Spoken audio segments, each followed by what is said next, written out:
Welcome back to the channel, folks, where today, in the summer of July 2025, we look at another plant in the 50 Flowers in 50 Days series. The plant that we are looking at is known as Musk Mallow, otherwise known as Malva moschata, and it is a member of the family Malvaceae, or the mallow family. This plant is native to Northern Europe and has become naturalised in the UK, where it is planted in dry, fertile meadows for its high pollination value. This perennial plant stands 30 to 80 centimetres high and has 5 notched petals with a distinct fragrance. The inflorescences are borne on loose clusters which are branched from a sparsely to medium haired stem. The reproductive parts in the centre of the flower contain multiple anthers and numerous styles, and we'll be looking at the form and arrangement of these structures later in the episode. These eye-catching structures sit on an ovary which is superior to the flower. The flower has 5 prominent sepals with a secondary layer of thinner sepals known as an epicalyx just visible beneath it. The upper leaves of the plant are finely divided palmate leaves and resemble something similar to the cut leaf cranesbill. In the following 2 images we see an individual flower cluster followed by the leaf arrangement on the upper part of the plant being finely divided and cut. The lower or basal leaves contain fewer 4 to 5 lobes with an overall kidney shape to the eye. The fruit is a disc-shaped schizocarp 3 to 6 millimeters in diameter, containing 10 to 16 seeds, and the seeds are individually enclosed in a mericarp covered with whitish hairs.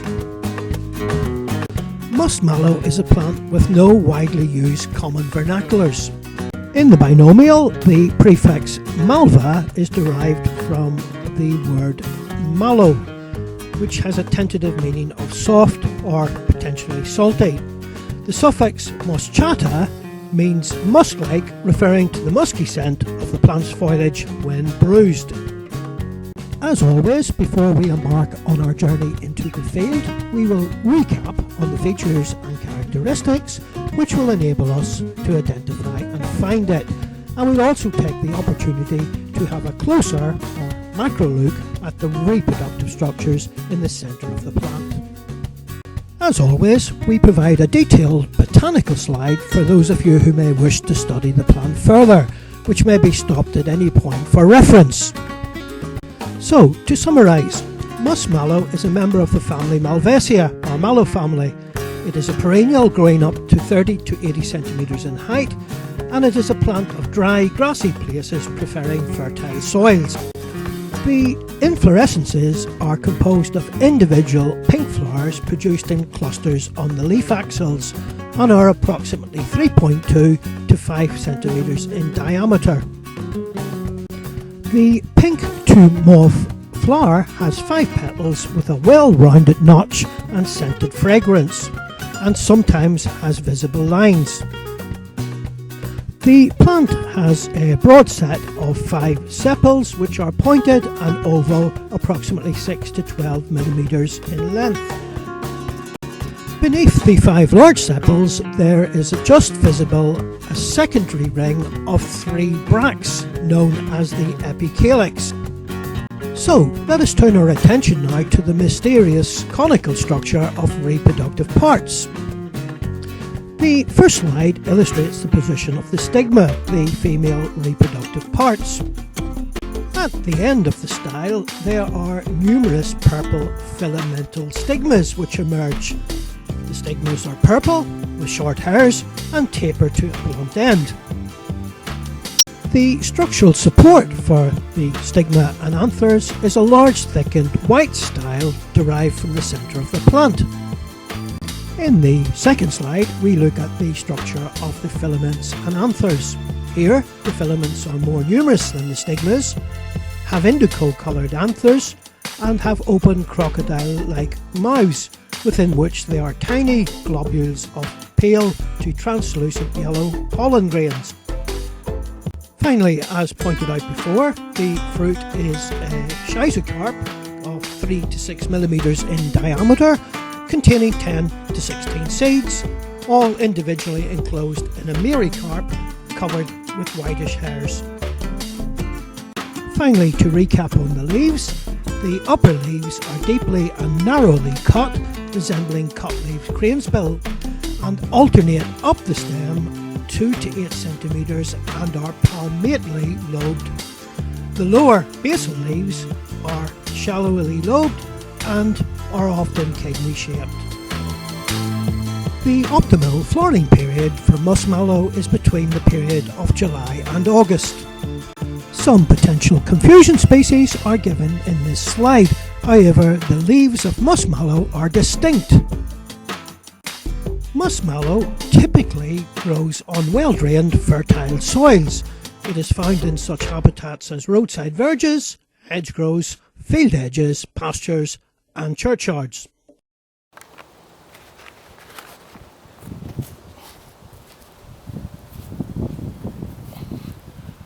Okay folks, we've returned today to Railway Terrace and in the meadow or grassy portion of the nature reserve, where we're looking at a plant that we have found on grassy, well-fertile soil, which is growing between 40 and 80 centimetres in height to the trade. We are going to attempt to describe the plant from head to toe, basically off the top of my head. The root is a well-branched stalk, and the plant itself is a perennial. As we move up the rounded, relatively non-hairy stem, we see the leaf structure to be once, twice pinnated. Lobe leaves which are effectively pinnated, and I'll try to show you that on the camera. If you just pick a leaf off at random, I don't know if you can see from the camera that leaf which is once, twice lobally pinnated. As we move further up, you can see the stem branching here, here and here, and we come to the flower head.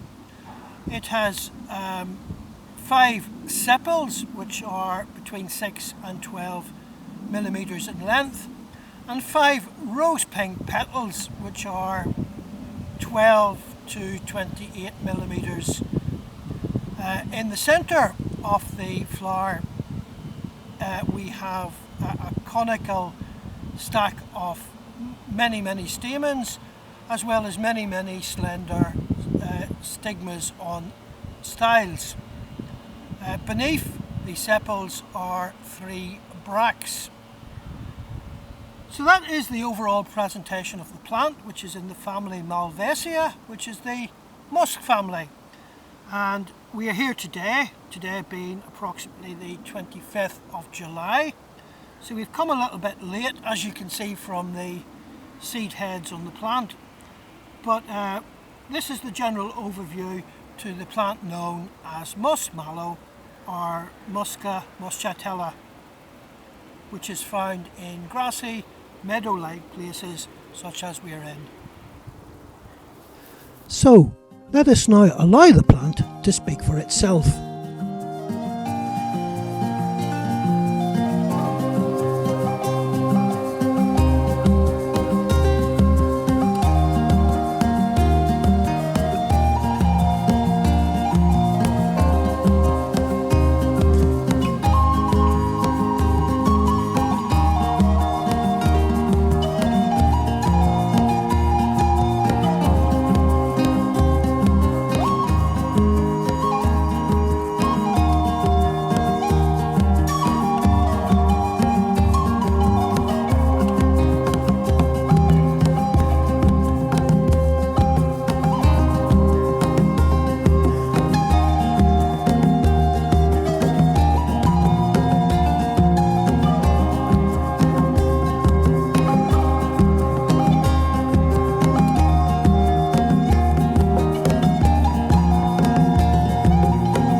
Well folks, that's it from me.